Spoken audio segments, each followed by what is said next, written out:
shocking detail the camera caught, Muslim cop is done. The brutal death of Justine Diamond last Saturday in Minneapolis shocked the nation.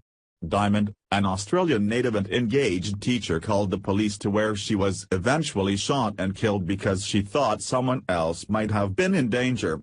Apparently Diamond suspected that a rape might be taking place and called 911. When the police car pulled up, she approached the driver's side, unarmed and in her pajamas. Officer Mohammed Nur, who was in the passenger seat, shot across his partner, rookie Matthew Harity, and fatally wounded Diamond, who died minutes later. Nur, who refuses to speak about the incident, was the Minneapolis poster child for a Muslim immigrant working on the police force. Not only does his religion make him suspicious, but the fact that none of the cameras in the car or on the officers' persons were in use at the time the incident took place. Also the fact that the victim was the one that called the police and was unarmed. So what really happened? We thought that we might never find out, but while the officers didn't have their cameras on, a witness has come forward that has at least a partial recording of the incident from a video camera on his bicycle. Obviously, the officer's fail-safe of not recording the incident is now taken away, and this loyal Muslim who shot an unarmed woman is going to have a lot to answer for. Now prosecutors will have what they need to make the guilty pay for their crimes. Via Daily Mail. A witness on a bicycle may have vital video evidence of the fatal shooting which left Australian woman Justine Diamond dead on a Minneapolis street. The Bureau of Criminal Apprehension, BCA, investigators have spoken to a person who bicycled past the scene and may have recorded a video. This individual was seen bicycling eastbound on West 51st Street immediately before the shooting and stopped at the scene and watched as the officers provided medical assistance to Justine Ruzchik, said the BCA in a statement.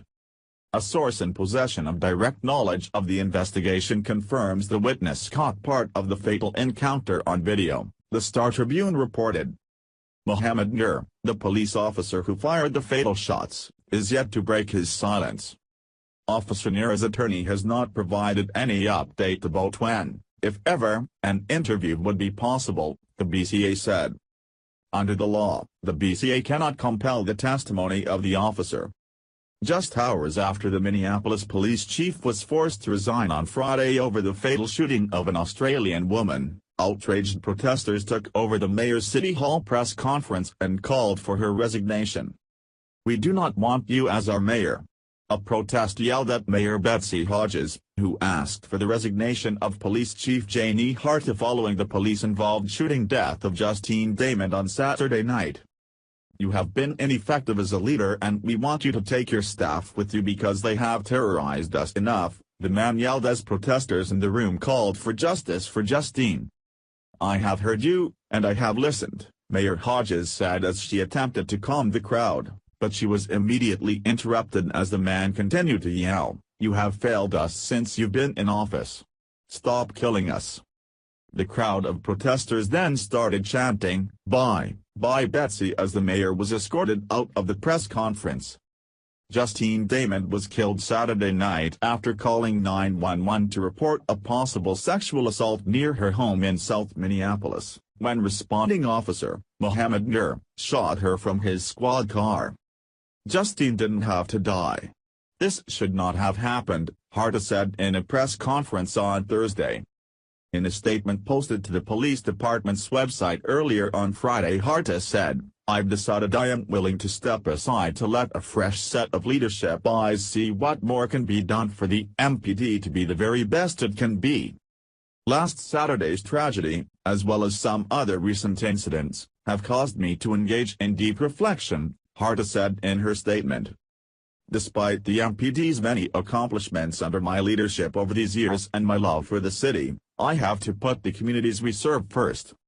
Earlier on Friday, Mayor Hodges issued a statement immediately after Harta resigned, saying she asked for the chief to step down.